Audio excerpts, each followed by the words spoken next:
જય શ્રી કૃષ્ણ. જય શ્રી કૃષ્ણ. અવાજ નથી આવતો. જય શ્રી કૃષ્ણ. જય શ્રી કૃષ્ણ. આજે અમે CNC04 ના વિદ્યાર્થી એક નાનકડો ટોપિક લઈને આવ્યા છે, તો સૌ શાંતિથી સાંભળજો. ટોપિક છે ભક્તિનો સાચો અર્થ અને તેનું જીવનમાં મહત્વ. ભક્તિ એ માનવ જીવનની એક પવિત્ર અને શક્તિશાળી ભાવના છે. ભગવાન પ્રત્યેની અઢળક શ્રદ્ધા, પ્રેમ અને સંપૂર્ણ ભક્તિ કહેવાય છે. ભક્તિમાં કોઈ દેખાવ નથી, પરંતુ હૃદયની શુદ્ધતા અને નિષ્કપટ ભાવ હોય છે. ભક્તિ માનવના અહંકારથી દૂર રાખે છે અને વિનમ્ર બનાવે છે. જ્યારે માણસ ભગવાન શ્રદ્ધા રાખે છે, ત્યારે તેને તેના દુઃખોમાં આશા જળવાઈ રહે છે. ભક્તિ મનને શાંતિ આપે છે અને જીવનમાં સકારાત્મકતા લાવે છે. સાચી ભક્તિ માત્ર મંદિરમાં જ નથી, પરંતુ સારા કર્મો કરવાથી પણ થાય છે. ભક્તિના માર્ગ ચાલનાર વ્યક્તિ સત્ય, અહિંસા, પ્રેમ અને કરુણાને પોતાના જીવનમાં અપનાવે છે. મીરાબાઈ, નરસિંહ મહેતા જેવા સંતોએ ભક્તિ દ્વારા સમાજને સારા મૂલ્યો આપ્યા છે. ભક્તિ માણસને અંદરથી મજબૂત બનાવે છે અને સાચો માર્ગ બતાવે છે. અંતમાં કહી શકાય કે ભક્તિ એ જીવનને અર્થપૂર્ણ બનાવતી શક્તિ છે. તે આપણને અર્થપૂર્ણ મજબૂત બનાવે છે અને જીવનને અર્થપૂર્ણ બનાવતી શક્તિ છે. તે આપણને અંદરથી મજબૂત બનાવે છે અને જીવનને શાંતિ, સંતોષ અને આનંદથી ભરપૂર કરે છે. સાચી ભક્તિ જીવનને ઉજાસ આપે છે. અસ્તુ.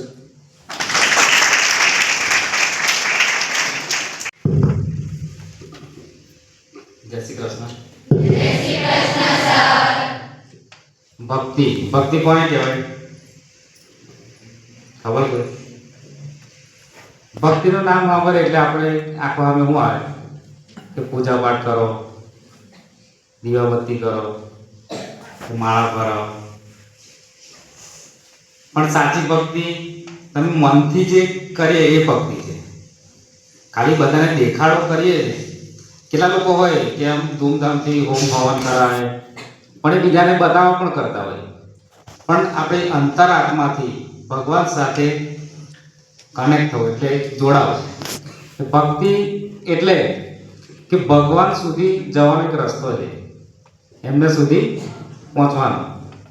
એ તો બધા એક દિવસ પહોંચવાના જ છે ઉપર, પણ આપણો જે આત્મા છે એના વિચારોથી ભગવાન સાથે કનેક્ટ થાય. અને એ કેમ કરવી જોઈએ ભક્તિ? ભક્તિ કરવાથી સારા વિચારો આવે. જે પણ જે ભક્તિ કરતા હશે, ભગવાનનું ભજન કરે, ધૂન કરે, એમના વિચારો હંમેશા સારા હશે અને નેગેટિવ વિચારો એમને ઓછા હશે. એટલે એમના જીવનમાં પોઝિટિવ જ થતું હોય, નેગેટિવ ઓછું થતું હોય. અને જે સાચા ભગત હોય, જે તન મન ધનથી પ્રભુની ભક્તિ કરતા હોય, તો પ્રભુ એમને વારે ઘડીએ પરીક્ષા લે. એમના જીવનમાં એક પછી એક થોડું દુઃખ આયા કરે, પણ તે છતાં પણ જો એ ભક્તિ ના છોડે તો પછી પ્રભુ એનો હાથ પકડે. જેવી રીતે કૃષ્ણ ભગવાનના પરમ મિત્ર કોણ હતા? સુદામા. એમાં ગયા હતા તો શું કરવા ગયા હતા? કંઈ માંગવા ગયા હતા. ઘરેથી એમના વાઈફે કીધું કે તમે તમારો જે મિત્ર છે એ તો રાજા છે અને તમે ભિખારી થઈને ફરો છો, એટલી મદદ નહીં કરે. એમણે ઘરેથી એમને જવું નહોતું કે હું માગું નહીં, પણ એમના વાઈફે એમને ધકેલા કે તમે જાઓ. એ ગયા પણ એમને કીધું નહીં, એમનું નામ સ્મરણ કરતા હતા. પણ ભગવાનને એમણે કીધું નહીં તો બી ખબર પડી ગઈ. પણ જે સાચા મનથી ભગવાનને ભજે છે તો ભગવાનને ખબર પડી જ જાય છે કે આને શું જોઈએ છે. ઘણા ભગત એવા હોય કે મંદિરમાં જાય અને પછી ભગવાનને કહે, જો મારું આ કામ થઈ જશે, મારું ગાડી બંગલો બધું મળી જશે, તો હું તમારે 5 નારિયેળનું તોરણ બંધાવીશ. કે મારા છોકરાને લગ્ન થઈ જશે તો હું 5 નારિયેળનું તોરણ બંધાવીશ. કારણ કે મરઘો આવીશ કે કૂકડો આવીશ એવું થતું હોય તો એ શું ભક્તિ છે? એ તો એક સોદો જ થયો ને. પછી કે હું પરીક્ષામાં પાસ થઈ જાઉં તો પેડા ધરાઈશ, એ ભક્તિ કહેવાય? ભગવાનને કોઈ ભોગની જરૂર નથી. ભગવાન ભાવના ભૂખ્યા છે. સમજે? શાના ભૂખ્યા છે? એમને તમે કોઈ પણ પ્રલોભન આપશો તે પ્રગટ થવાના નથી. એ સત્ય છે. તો ભગવાન ભાવના ભૂખ્યા છે. ભગવાનને ભાવથી ભજો. અને ભક્તિ એ જ છે કે ભગવાન સુધી પહોંચવાનો એક રસ્તો. તો બધા જે ભક્તિ ના કરતા હોય એ કરજો. ધારો કે આપણે દીવો કરીએ છીએ, દીવો કેમ કરીએ? દીવો કરવાથી શું થાય? આપણે લગ્ન થાય ત્યારે પેલો હવન કુંડ માં અગ્નિ પ્રગટાવે. એ કેમ પ્રગટાવે? કેમ કે એક સાક્ષી, અગ્નિ ભગવાન એક સાક્ષી માનીને ફેરા ફરે છે. એટલે એમાં પણ એક પોઝિટિવિટી છે, એનો પણ એક ઓરા છે અગ્નિનો. એની સામે તમે જે પણ જાપ કરો, કંઈ પણ કોઈ પ્રતિજ્ઞા કરો, તે તમારી સફળ થાય. એટલા માટે આપણે દીવો કરવો જોઈએ. અને એક ધારું તમે દીવા સામે થોડી વાર પણ જોશો ને તો તમારું મન એકાગ્ર થઈ જશે. એટલે આમ તેમ ભાગતું હશે એ ભાગે નહીં. એટલે આપણા જે શાસ્ત્રોમાં અને આપણા ધર્મમાં જે કંઈ ભક્તિ કરવાનું છે એ બધું ગોઠવેલું છે. આપણે જે ઋષિમુનિ છે કેમ કે એમને ખબર હતી કે આ કહીશ કે તારે આવું કરવાનું તો કોઈ કરવાનું નથી. એટલે પછી શું કીધું કે તું આવું નહીં કરે તો આવું થશે. ધારો કે ભાઈ કોઈ મુનિ પાસે ગયા, એમને કીધું કે મારે કે આવું કામ થતું નથી, મારે બહુ દુઃખ પડે છે. કે તમને મંત્ર જાપ આપે કે તમે આ મંત્ર જાપ કરજો, તમને સારું થઈ જશે. દિવસમાં આટલી વાર કરજો અને કંઈક દાન કરજો. કીડીને કરિયાણું નાખો કે માછલીને કંઈક દાણા નાખો, તો એ સાચું માની લેશે અને એને મંત્ર જાપ કરશે અને દાન કરશે. તો એનો જે દિમાગ છે આપણું, જે એમાં પણ એક પોઝિટિવ વાઇબ્સ આવશે. એનાથી શું થશે કે સકારાત્મક સોચ થઈ જશે. પહેલાં તમારી સોચ શું હતી? નેગેટિવ, કે મારી જોડે જ આવું થાય છે. દેશી ભાષામાં કહીએ તો રોદડા કર્યા કરે, તો બધાને કે આવું છે, મારે કેમ દુઃખ આવે છે, થાય છે ને એવું. તો એ તમે મુનિ પાસે જાઓ, તે તમને મંત્ર આપે તો તમારા દિમાગમાં એક પોઝિટિવ વાઇબ્સ આવે અને સકારાત્મક સોચ ચાલુ થઈ જાય. એટલે તમારું દિમાગ પણ જે વિચારે એ તમારી જોડે થાય. તો આજથી બધા ભક્તિ કરશો? હા, અવાજ નહીં આવતો? કરો જ છો બધા, પણ થોડું મેડિટેશન એટલે ધ્યાન, થોડું ધ્યાન કરો અને સકારાત્મક વિચારો લાવો તો તમારી ભક્તિ સફળ થશે. ના કે ભગવાનને કોઈ ભોગ લગાવવાથી કે કોઈ પ્રલોભન આપવાથી કશું થવાનું નથી. અસ્તુ જય.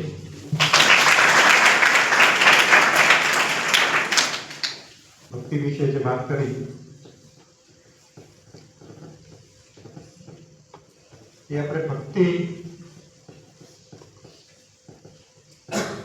જે આપણે ભક્તિ ગીત પણ સાંભળ્યું. બે ભક્તિ ગીતો આપણે સાંભળ્યા. પહેલા હનુમાન ચાલીસા સાંભળ્યા, પછી બીજું ભક્તિ ગીત સાંભળ્યું.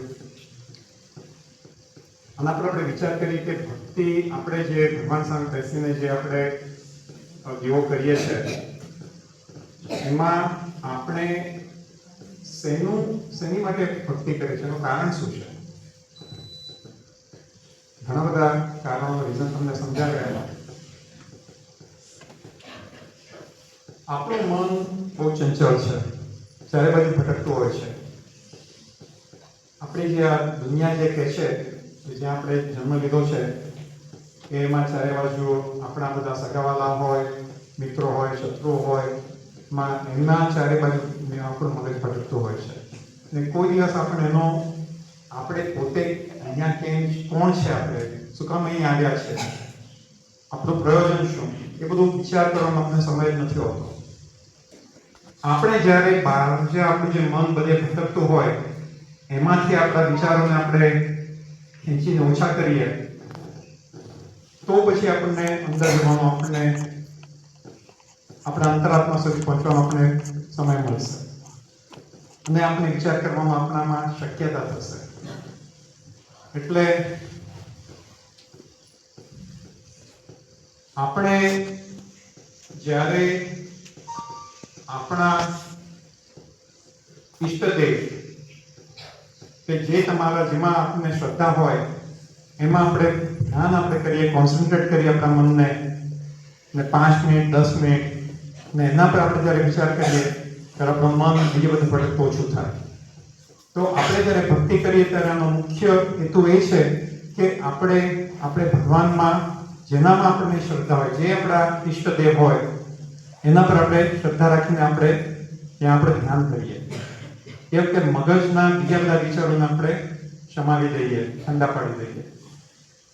આખા દિવસ આપણે જ્યારે જાગતા હોય ત્યારે તો વિચારો કરતા જ હોઈએ છીએ, પણ જ્યારે આપણે સૂઈ જઈએ ત્યારે પણ આપણે સપના જોઈને વિચારો કરીએ છીએ.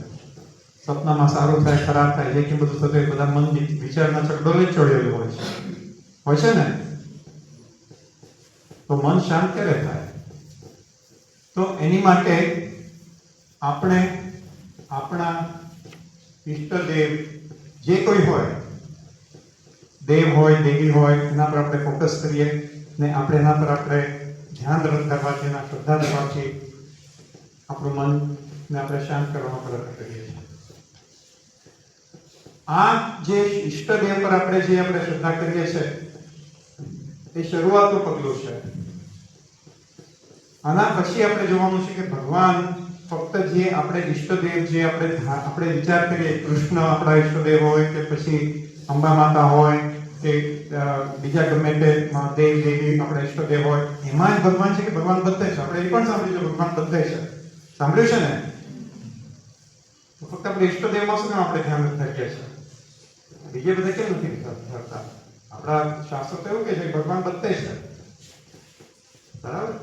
તો એવું આપણે કેમ કરીએ છીએ? આજે આપણે જે ભક્તિ ગીત સાંભળ્યું એમાં કીધું ભગવાન તું મને મળજે, પણ તું કેવી રીતે આવજે? પેલા કહે છે કે શું કહે છે કે કૃષ્ણના રૂપમાં તું આવજે, વાંસળી લઈને આવજે અને સાથે કોઈને લઈને આવજે, રાધાને લઈને આવજે. હવે એમાં એનો અર્થ થયો કે ભગવાન કંઈક જુદું છે અને એ તો કૃષ્ણના રૂપમાં તું આવજે. પછી શંકરનું ઉદાહરણ આપે છે. શંકરને શું કહે છે? તું આવજે, કેવી રીતે આવજે? ત્રિશૂળ લઈને આવજે અને સાથે. અહીંયા ભગવાન છે પણ એના 2-3 બધા રૂપો બધા કહે છે. કાં તો તું કૃષ્ણ તરીકે આવજે, કાં તો તું શંકર તરીકે ત્રિશૂળ લઈને આવજે, કે પછી કોની તરીકે આવજે? વિષ્ણુ તરીકે આવજે, રામ તરીકે આવજે, બરાબર? આ બધા જે અવતારો છે એ આપણા પુરુષનું શરીર લઈને પૃથ્વી પર આવ્યા હતા અને એ પૃથ્વી પર આવ્યા હતા આપણી જેમ જ એમને જન્મ લીધો હતો અને પછી મૃત્યુ પણ થાય છે. કૃષ્ણ જન્મ 8મી તારીખે થાય છે ને, જન્માષ્ટમીમાં દિવસે થાય છે ને. એવી રીતે રામનવમી હોય છે, જન્માષ્ટમી હોય છે અને પછી આપણે જેમ મરી પણ જાય છે. પણ એમણે ભગવાનનો અવતાર લઈને જે પૃથ્વી પર આવ્યા હતા, એટલે આ જે ભગવાન છે એ બધે સર્વત્ર છે, સર્વવ્યાપી છે. અને આપણા આ જે ભગવાનને આપણે વિચાર કર્યો, ભલે આપણે કૃષ્ણ હોય, શંકર હોય, વિષ્ણુ હોય કે અંબા માતા હોય, આપણા બીજા કોઈ દેવી હોય, આપણે ત્યાંથી શરૂઆત કરીએ છીએ કે આપણે ઈષ્ટદેવમાં આપણે એની માટે આપણે વિચાર કરીએ છીએ આપણે ઈષ્ટદેવમાં કે એને આપણે આપણા આંખમાં જે આંખ બંધ કરીએ ત્યારે આપણે એમનો ફોટો પરથી આપણને ખબર છે કેવા લાગવા જોઈએ, એની આપણે પર વિચાર કરીએ ને એમાં આપણું મન ધ્યાન ધરીએ અને આના પછીનું જે પગલું છે કે જે આપણા જે ભગવાન છે, ખરેખર ભગવાન એ તો સર્વત્ર છે, નિર્ગુણ છે, નિરાકાર છે, એનો કોઈ આકાર નથી, ને કોઈ ગુણ નથી, એને કોઈ શરીર નથી, બધે છે. પણ ત્યાં જવાનું અઘરું છે આપણા માટે. હવે આપણે શરૂઆત ક્યાંથી કરીએ? આપણા ઈષ્ટદેવથી શરૂઆત કરીએ ને ત્યાં આગળ આપણું જ્યારે કોન્સન્ટ્રેટ મન થાય પછી આપણે ધીરે ધીરે આનાથી આગળ જવાનું છે કે ભગવાન તો બધે છે, સર્વત્ર છે, બધાનામાં છે, બધા લોકોમાં છે, બધા પશુ પક્ષીઓમાં છે. પણ એ જવાનું અઘરું છે ત્યાં સુધી જવાનું. આપણે કહે કે આપણે અત્યારે 26મી જાન્યુઆરી આવવાની છે, તો 26મી જાન્યુઆરી કે આપણે ભારત દેશ માટે આપણે વિચાર કરીએ કે આપણે ભારત દેશને આપણે આપણી ભારત માતા છે, પણ એની માટે આપણે ધ્વજવંદન કરીએ છીએ. એટલે ધ્વજ શું છે? એની તો આપણે પ્રતીક છે, પણ એ પ્રતીકને જોઈને અમને શું થાય કે આખા આપણે ભારત દેશનો આપણને વિચાર આવે છે, બરાબર ને? એવી જ રીતે આપણા ઈષ્ટદેવને જોઈને આપણે ભગવાન સુધી પહોંચવાનું છે ને ધીરે ધીરે આપણે એ રીતે આગળ જવાનું છે. એ ભક્તિનો ખરેખર આનો પ્રયોજન છે. એની માટે આપણે એવી રીતે આપણે ધ્યાન કરવાનું છે. આજે છોકરાઓ લાવ્યા સરસ ટોપિક, એમને આપણે તાળીઓ આપીએ.